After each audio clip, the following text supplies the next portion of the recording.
Welcome to our new episode that is inside young minds, जहां हम explore करते हैं साइकोलॉजी को, थेरेपी और लर्निंग और बिहेवियर के पीछे छुपी हुई साइंस को। हम एक बहुत ही इंटरेस्टिंग टॉपिक पे बात करने वाले हैं जो कि है सेंसरी इंटीग्रेशन।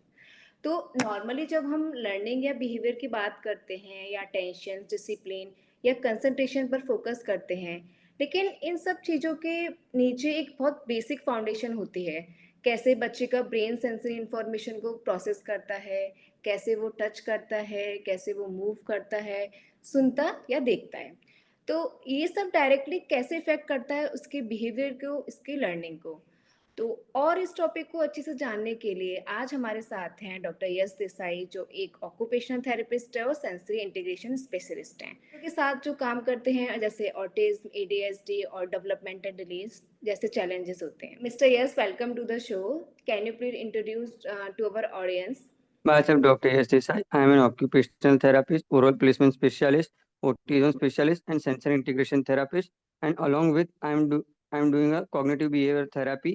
So मैं क्या करता हूँ कि बच्चे की स्किल्स और उसकी सेंसरी नीड को अचीव करवाने का ट्राई करता हूँ यूजिंग एबीए अप्रोचेस। तो मैं क्या करता हूँ कि एबीए के अप्रोचेस को यूज करके बच्चे की सेंसरी स्किल्स और बिहेवियर स्किल्स को मैं डेवलप करता हूँ, जिससे बच्चे का speech, communication and daily routine में जो एडीएल्स होते हैं, एक्टिविटी ऑफ डेली लिविंग, वो इनहेंस होती है, जिसकी वजह से बच्चा इंडिपेंडेंट बनने के मोड पे आ जाता है। तो इस तरीके से मैं एबीए के प्रोटोकॉल और ओटी के गोल्स को कंबाइन करके मैं वर्क करता हूँ। सेंसरी इंटीग्रेशंस की तो आप बता सकते हैं एक्चुअली होता क्या है और इससे लर्निंग और बिहेवियर की फाउंडेशन क्यों माना जाता है?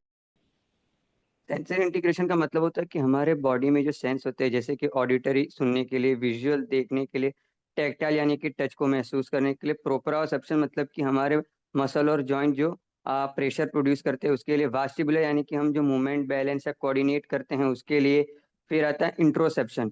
इंट्रोसेप्शन मतलब कि हमें हंगर, थर्स्ट या फिर इमोशन रेगुलेशन के रिलेटेड जो इनर हमारा जो सेंस होता है उसको बोलते हैं इंट्रोसेप्शन। फिर आता है गैस्ट्रेक्टरी मतलब कि टेस्ट के रिलेटेड, एंड ओरोमोटर। तो ये सारे सेंस क्या करते हैं कि सराउंडिंग एनवायरनमेंट में से जो भी सेंसर इंफॉर्मेशन आती है उसको गैदर करते हैं, ब्रेन में लेके जाते हैं और ब्रेन में उसको प्रॉपरली प्रोसेस करके उसके रिगार्डिंग हमें इंफॉर्मेशन प्रोवाइड करते हैं, जिससे हमें पता चलता है कि जो साउंड आया है, टच आया है या जो विजुअल हमने लिया है वो कितनी फ्रीक्वेंसी का है, कितना है और वो क्या है। पर अगर जब ये सारी चीजें रेगुलेटेड नहीं होगी तो उसके बदौलत क्या होगा कि हमारे ब्रेन में वो प्रोसेसिंग ठीक से नहीं होगी, या तो ज्यादा होगी या तो कम होगी। अगर कम होगी तो हमें पता ही नहीं चलेगा कि क्या हुआ है, जिसकी वजह से बच्चा अंडर अराउज रह जाएगा और वो कोई भी रिएक्शन कर नहीं पाएगा। दूसरा कि अगर वो बच्चा अवॉइडिंग होगा यानी कि उसके ब्रेन में वो सेंस ज्यादा प्रोसेस होगी, तो ज्यादा प्रोसेस होने की वजह से क्या होगा कि बच्चा अवॉइड करने लगेगा, कि उसको ओवरलोड हो जाएगा, और ओवरलोड होने की वजह से जितना हम फील करते हैं उससे वो ज्यादा फील करेगा और वो अवॉइड करने लगेगा कि ये चीज मुझे नहीं चाहिए। जैसे कि हमें कुछ टच करते हैं और वो 1% लगता है नॉर्मल पर्सन को, तो जिसे सेंसरी डिफिकल्टी होगी वो बच्चा उसको 10 या 20% मोर फील करेगा, जिसकी वजह से वो अवॉइड करना चालू कर देगा। तो ये सारी चीजों की वजह से क्या होगा कि जो हमारा response towards the another person या एनवायरमेंट होगा वो डिफरेंट हो जाएगा, या फिर बढ़ जाएगा, या फिर नेगेटिव हो जाएगा, या फिर अवॉइडिंग हो जाएगा, जिसकी वजह से हम socially appropriate behaviour through out नहीं कर पाएंगे। तो इस तरीके से बोल सकते हैं कि socially appropriate behaviour through out करने के लिए हमारे ब्रेन को प्रॉपरली सेंसर इंफॉर्मेशन को गैदर करके उसको प्रोसेस करके उसका आउटपुट देना पड़ेगा।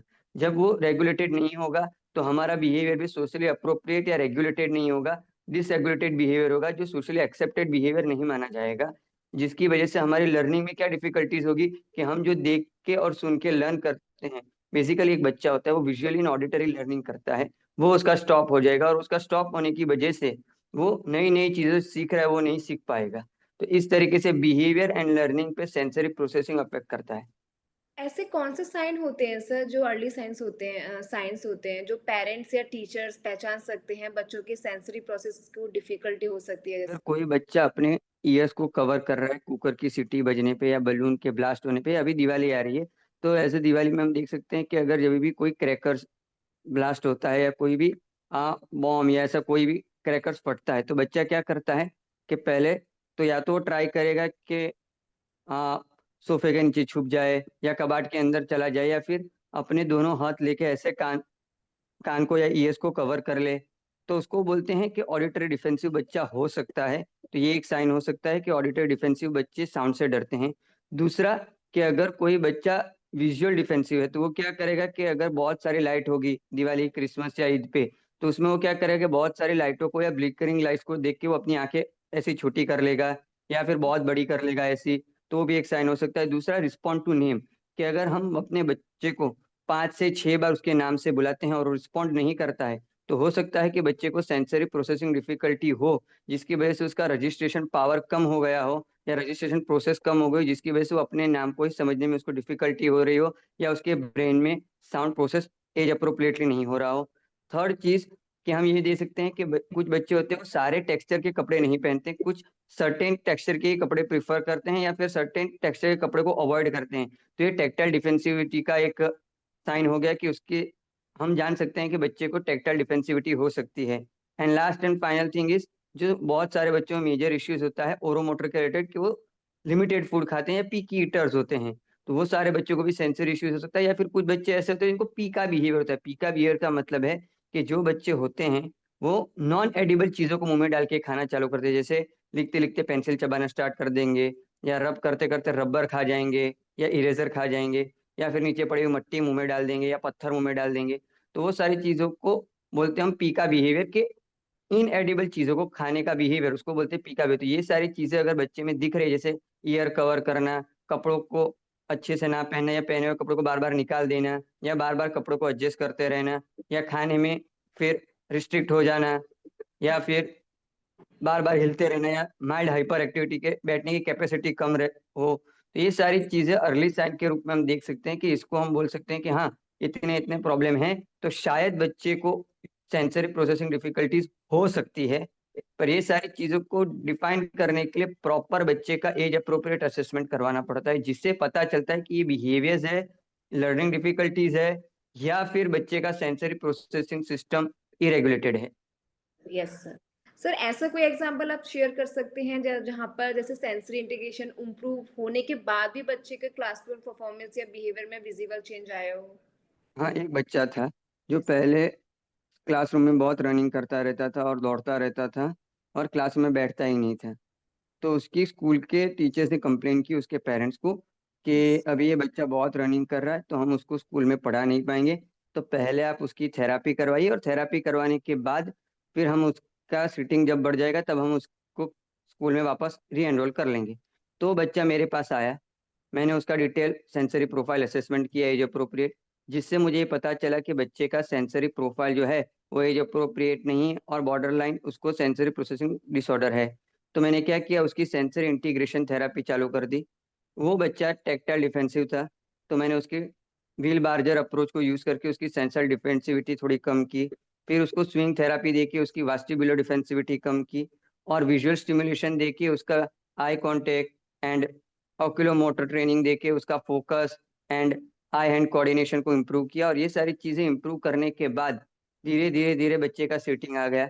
सीटिंग आने के बाद attend to person and attend to object. Attend to person मतलब कि जब हम किसी पर्सन को देखते हैं तो प्रॉपर उसको स्कैन करते हैं कि हाँ, ये सामने खड़ा हुआ पर्सन कौन है, मेल है कि फीमेल है, पापा है कि मम्मी है, उस तरीके से स्कैन करते हैं। जब बच्चे को सेंसरी डिफिकल्टी होती है तो बच्चा क्या करता है, ऊपर ऊपर से देख लेता है, उसको पता नहीं चलता है कि ये पर्सन मेल है कि फीमेल है, क्योंकि वो स्कैन ही नहीं कर पाता है विजुअली।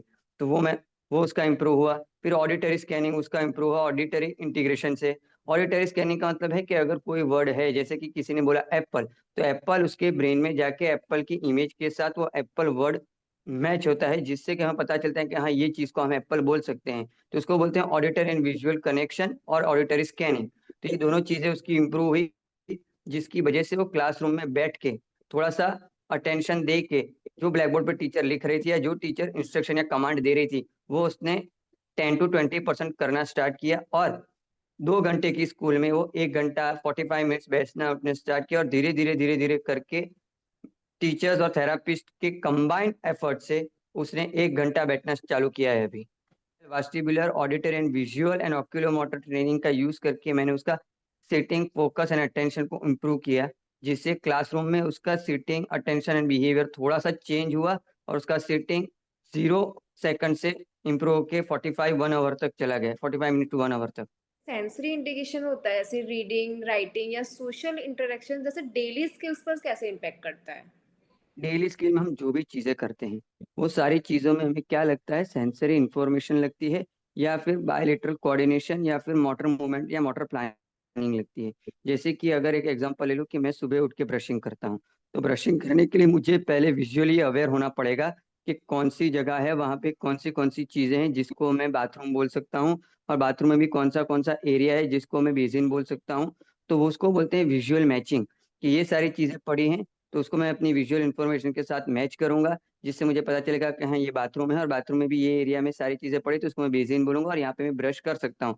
और ब्रश करने के लिए दूसरा चाहिए ओरल सेंसरी इश्यू, जो बोलते हैं उसको, कि टेक्टाइल, ओरल टेक्टाइल इश्यूज। उसमें भी अगर रेगुलेटेड बच्चा नहीं है तो वो टेस्ट, टेक्सचर वो सबसे अवॉइड करेगा, तो ब्रश नहीं कर पाएगा। तो इस तरीके से क्या होता है कि सारी चीजें जो हम डेली रूटीन में करते हैं उसमें कहीं ना कहीं टेक्टाइल, विजुअल, ऑडिटरी, प्रोप्रासेप्शन, वास्टिबुलर, इंट्रोसेप्शन, सारी चीजें अफेक्ट होती है या फिर हमें यूज करनी पड़ती है। तो अगर हमारा brain sensory regulated behaviour through out नहीं करेगा तो क्या होगा कि बच्चा रेगुलेटेड वे में वो सारी एक्टिविटी नहीं कर पाएगा, या तो फिर वो हाइपर हो जाएगा, या तो फिर अंडर अराउज होगा, तो उसको पता ही चलेगा कि ये टाइम पे मुझे कौन सी मोटर मूवमेंट या कौन सी मोटर प्लानिंग करनी है। अगर बच्चा हाइपर है तो क्या करेगा, फटाफट फटाफट करने के चक्कर में कोऑर्डिनेशन मेंटेन नहीं कर पाएगा, और कोऑर्डिनेशन मेंटेन नहीं होगा उसकी वजह से वो एक्टिविटी तो कंप्लीट हो जाएगी, पर वो ढंग से अच्छी तरीके से अब प्रॉपरली मैनेजेबल वे में कंप्लीट नहीं होगी, तो वो चीज उसके डेली रूटीन के अफेक्ट करेगी।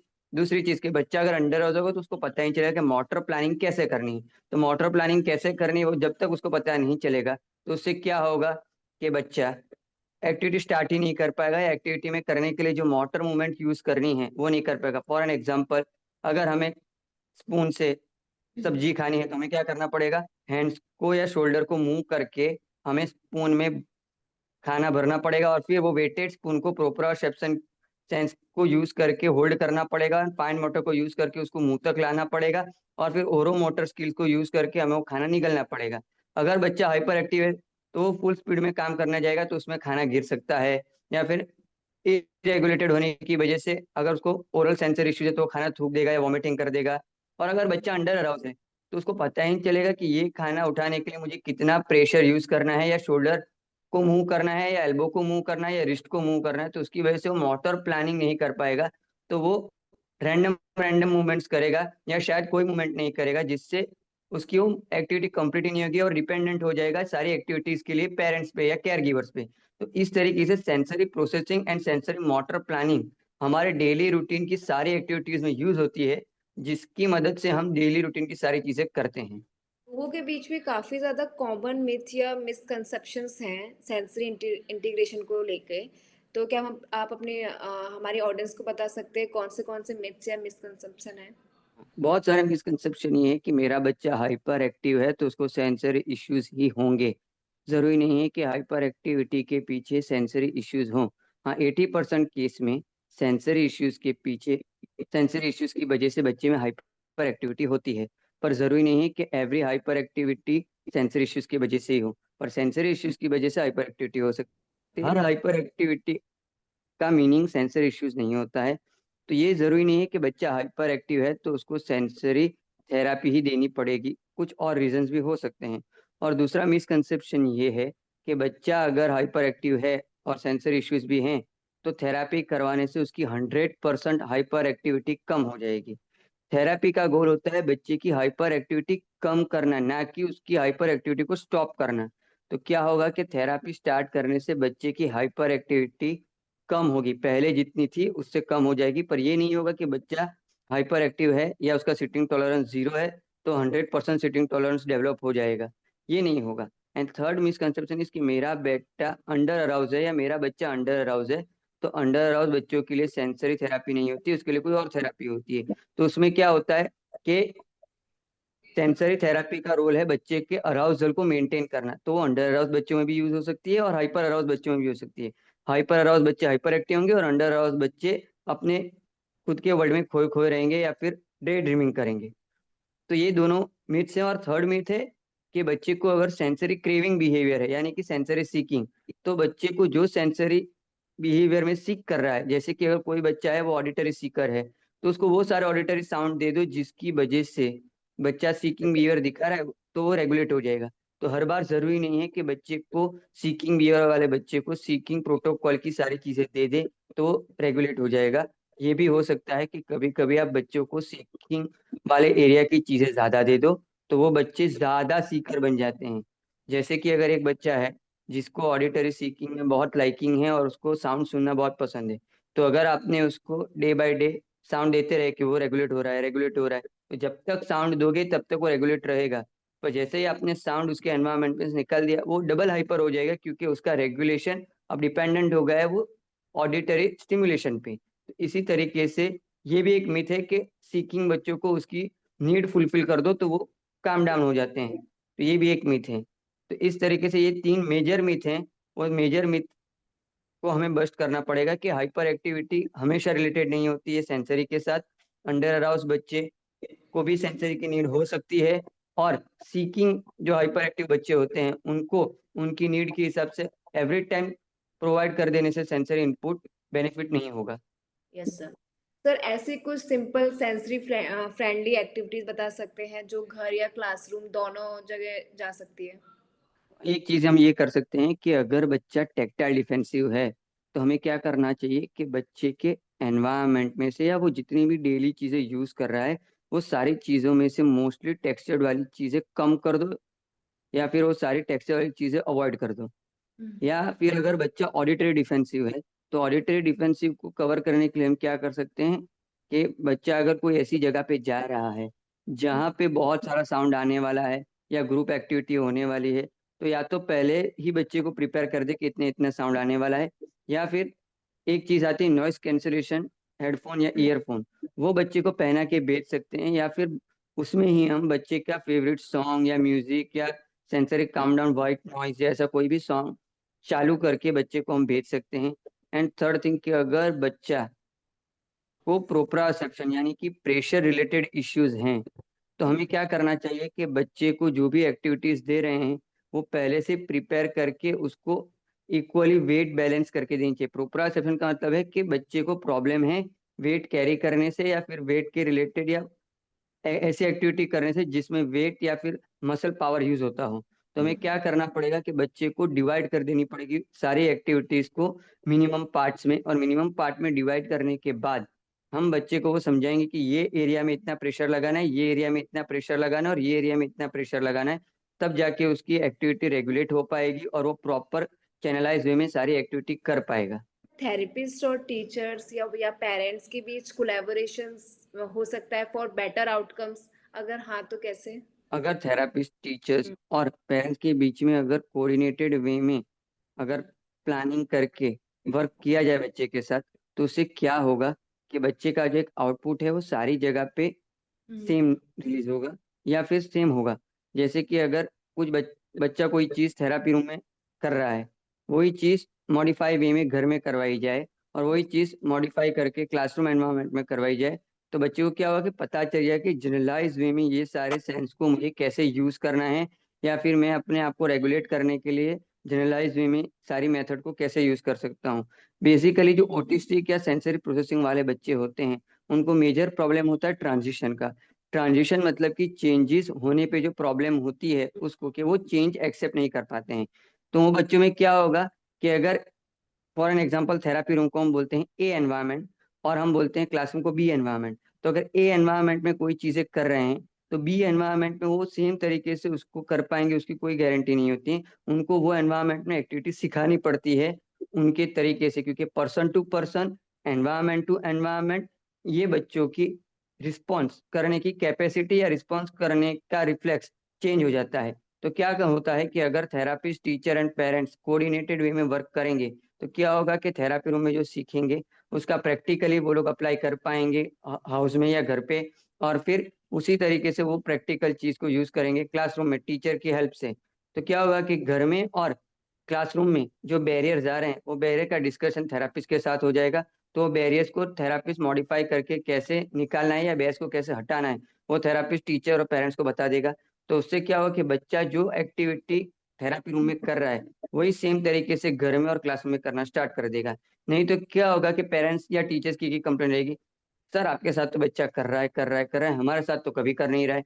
जैसे कि अगर आप बॉल को किक करने को बोलते हो तो आराम से बॉल को किक कर लेता है, पर जब हम प्ले एक्टिविटी या फिर प्ले के क्लास में हम उसको बोलते हैं कि फुटबॉल को किक करो तो वो करता ही नहीं है।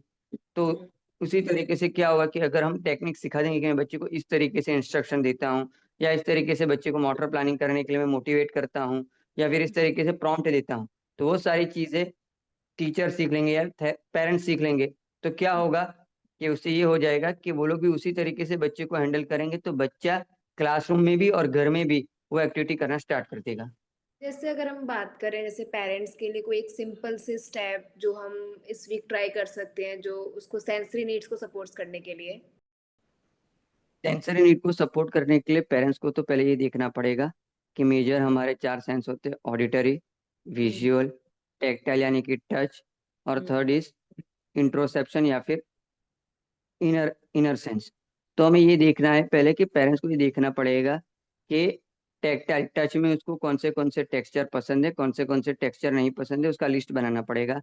फिर आएगा ऑडिटरी के कौन से साउंड पसंद है, कौन से साउंड नहीं पसंद है, या फिर प्रॉपरली सारे लाउड एंड अनएक्सपेक्टेड साउंड पे वो कैसे रिएक्ट करता है। Same goes with visual and same goes with interoception. तो ये सारी चीज़ों को नोट डाउन करने के बाद क्या करना है कि हमें मर्ज कर देनी है दोनों एक्टिविटीज को, लाइक और डिसलाइक। तो हमें स्टार्टिंग में क्या करना है कि उसको जितनी भी चीज़ें लाइकिंग में जा रही है वो सारी चीज़ों का अमाउंट ज़्यादा रखो, और जो चीज़ें उसको डिसलाइक में है उसको खाली इंट्रोड्यूस करो। जैसे कि अगर हम बात करें टेक्टाइल की, तो बच्चे को ग्रास का टेक्सचर नहीं पसंद है, पर उसको स्मूथ टेक्सचर जैसे कि स्मूथ कपड़े या फिर कॉटन, वो सबका टेक्सचर उसको पसंद है।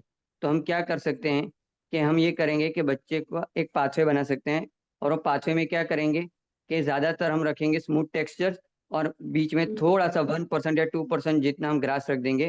तो जब बच्चा वॉक करेगा तो अपने फेवरेट टेक्सचर पे से वॉक करते करते करते 1% वो ग्रास पे से भी वॉक करके जाएगा, तो उसको थोड़ा सा वो समझने लगेगा कि नहीं ये टेक्सचर थोड़ा अलग है, और उसके रिगार्डिंग जो नेगेटिव इफेक्ट थी वो इतनी नहीं आएगी, क्योंकि तुरंत ही वो अपने फेवरेट टेक्सचर पे चला जाएगा। तो इसको बोलते हैं सैंडविच मेथड, कि लाइक लाइक फिर डिसलाइक फिर लाइक लाइक। तो इस तरीके से सैंडविच मेथड का यूज करके हम उसको एक्टिविटी प्रोवाइड कर सकते हैं। और इस सैंडविच मेथड में क्या करना है कि धीरे धीरे धीरे लाइकिंग वाली चीजों का अमाउंट कम करते करते डिसलाइकिंग वाली चीजों का अमाउंट बढ़ाते जाना है। दूसरा एग्जांपल लेते हैं कि अगर बच्चा ऑडिटरी डिफेंसिव है, तो हमें क्या करना है कि पहले उसकी फेवरेट कोई भी पोएम या जो भी उसके लाइक में है वो वाली पोएम चलानी है। और वो चलाने के साथ साथ बीच बीच में हमें क्या करना है कि वो पोएम तो चलती रहेगी, उसके साथ साथ में बीच में किसी और फोन से या किसी और डिवाइस से हमें ऐसे साउंड प्रोड्यूस करने हैं जो उसके डिसलाइक में है, जैसे लाउड नॉइस या सडन साउंड या स्क्रीमिंग साउंड या क्राइंग साउंड। तो उससे क्या होगा कि बच्चा ये रेगुलेट कर लेगा कि हाँ कोई बात नहीं, ये साउंड आ रहा है तो चलेगा, साथ में मेरा फेवरेट या लाइकेबल साउंड भी आ रहा है। और फिर धीरे धीरे करके क्या करना है कि उसकी फेवरेट जो पोएम है उसका साउंड धीरे धीरे लो करते जाना है, और जो डिसलाइकिंग वाला साउंड है उसको धीरे धीरे बढ़ाते जाना है। और फिर एंड ऑफ द मोमेंट हमें क्या करना है कि खाली डिसलाइकिंग वाला साउंड देना है, जिससे कि बच्चे का बिहेवियर प्रोड्यूस ना हो। और अगर बच्चे का बिहेवियर प्रोड्यूस होना बंद हो गया तो हम मान लेंगे कि बच्चे का ये साउंड के प्रति जो डिफेंसिव बिहेवियर था या अवॉइडिंग बिहेवियर था वो रिड्यूस हो गया है। Thank you so much for sharing your thoughts. And आज के एपिसोड के लिए हम रिमाइंड कराएं कि बिहेवियर इज कम्युनिकेशन, और जब हम बच्चे के सेंसरी वर्ड को समझते हैं तो हम फ्रस्ट्रेशन की बजाय एम्पैथी के साथ रिस्पॉन्ड करते हैं। So sir, before we wrap up, अगर हम फाइनली अगर आपको सेंसरी इंटीग्रेशन को के लिए कोई एक सिंगल मैसेज या समराइज करना हो पेरेंट्स या टीचर के लिए, तो क्या होगा सर? ये मेरा एक ही बात कहनी है कि every behaviour is not a typical behaviour, sometimes it is related to sensory और मेल्टडाउन। तो हमें बच्चे के बिहेवियर को बिहेवियर की तरीके से देखने की जगह पे उसको अगर हम अलग पर्सपेक्टिव से देखें तो हम बच्चे को ज़्यादा हेल्प कर पाएंगे, क्योंकि समटाइम्स वो सेंसरी बिहेवियर या सेंसरी मेल्टडाउन भी हो सकता है। तो उसमें आप कितना भी बिहेवियर टेक्निक्स या बिहेवियर मेथड का यूज़ कर लो, जैसे बच्चे को डांट दिया या कुछ भी कर दिया, तो वो उस टाइम पे रेगुलेट ही नहीं कर पाएगा, तो उसको पता ही नहीं चलेगा। तो हर बार जरूरी नहीं है कि बच्चा कुछ कर रहा है तो अपनी मर्जी से या अपने तरीके से ही कर रहा है। समटाइम्स वो ऑटोनोमस या ऑटो जनरेटेड भी हो सकता है सेंसरी के थ्रू आउट। तो every behaviour is not a behaviour, but sometimes it is related to sensory. Listener को जो एक सिंपल रिमाइंडर कि हर बच्चे के ब्रेन दुनिया का अपना यूनिक तरीके से प्रोसेस करता है। जब हम उनके सेंसरी नीड्स को समझते हैं, नर्चर करते हैं, तो हम उनके पोटेंशियल को ग्रो करने में भी हेल्प करते हैं। तो मैं हूँ आपकी होस्ट सुहानी और ये था इनसाइड यंग माइंड्स का एपिसोड।